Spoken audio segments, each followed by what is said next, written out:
नमस्कार, हमारे digital platform पर आप सभी का स्वागत है। मैं हूं आपके साथ सुजाता और आज बात बाबा लव चार्जर वाले की बात राम रहीम की कर रहे हैं। डेरा सच्चा सौदा के प्रमुख गुरमीत राम रहीम जो रेप और हत्या के मामले में सजा याफ्ता है, फिलहाल 40 दिन की पैरोल पर है। पहले तो पैरोल को लेकर सवाल उठे कि बार बार पैरोल क्यों दी जा रही है, उसके बाद अब इस पर सियासी संग्राम छिड़ गया है। दरअसल पैरोल पर बाहर गुरमीत राम रहीम ने एक ऑनलाइन सत्संग का आयोजन किया और उसमें बड़ी तादाद में लोग पहुंचे और उसमें सबसे ज्यादा थे बीजेपी से जुड़े हुए लोग, वो भी खास तौर पर जो पंचायत चुनावों में उम्मीदवारी की उम्मीद कर रहे हैं वो यहां पर पहुंचे।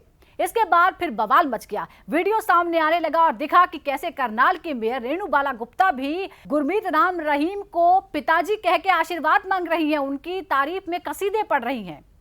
पिताजी आपका आशीर्वाद बना रहे। जी बेटा। और पहले भी आप करनाल आए थे और स्वच्छता का जो संदेश आपने दिया था उससे करनाल आगे बढ़ा है।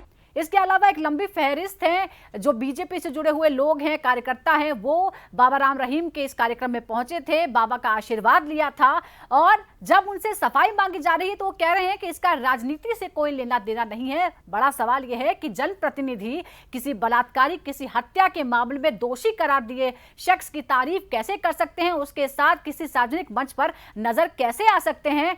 क्या चुनाव के लिए और सिर्फ वोट बैंक को आकर्षित करने के लिए इस तरह की हरकत जायज ठहराई जा सकती है? रिपब्लिक भारत ने भी रेणु बाला गुप्ता जो कि करनाल की मेयर है उनसे खास बातचीत भी की इस मामले में, लेकिन उन्होंने सफाई दी और बार बार ये कहा कि वो तो सामाजिक कार्यक्रम है, वो सफाई अभियान में हिस्सा लेती रहे हैं और गुरमीत राम रहीम लोगों को प्रोत्साहित करते हैं सामाजिक कार्यों में शामिल होने के लिए। बस वो इसी नाते वहां पर गई थी, लेकिन वो भूल गई कि वो खुद एक राजनीतिक दल से संबंध रखती हैं, वो एक जनप्रतिनिधि हैं और ऐसे में एक दोषी जो जेल में बंद है, पैरोल पर बाहर है, उसकी तारीफ वो कैसे कर सकती हैं? दरअसल मामला यहां पंचायत चुनावों से जुड़ा हुआ है। चुनाव भी जल्दी ही राज्य में होने वाले हैं और साफ तौर पर यह मामला पूरी तरह से सियासी है। अब आपको जरा लिस्ट बताते हैं कि सत्संग में कौन कौन जुड़ा था।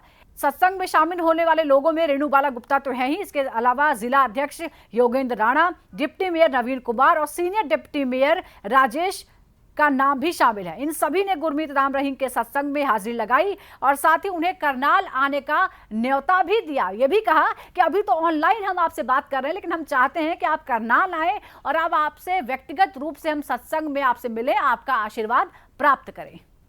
आपको बता दें कि डेरा सच्चा सौदा के प्रमुख गुरमीत राम रहीम को 2017 में सजा सुनाई गई थी। 2017 से ही गुरमीत राम रहीम और उसकी सहयोगी हनीप्रीत कौर जेल में बंद हैं। दोनों पर साध्वी, एक इसी डेरे से ही जुड़ी साध्वी के रेप और साथ ही एक सहयोगी की हत्या का मामला चल रहा है। हमारे साथ जुड़ने के लिए शुक्रिया। इसी तरह की और खबरों को जानने के लिए लगातार हमारे साथ बने रहिए।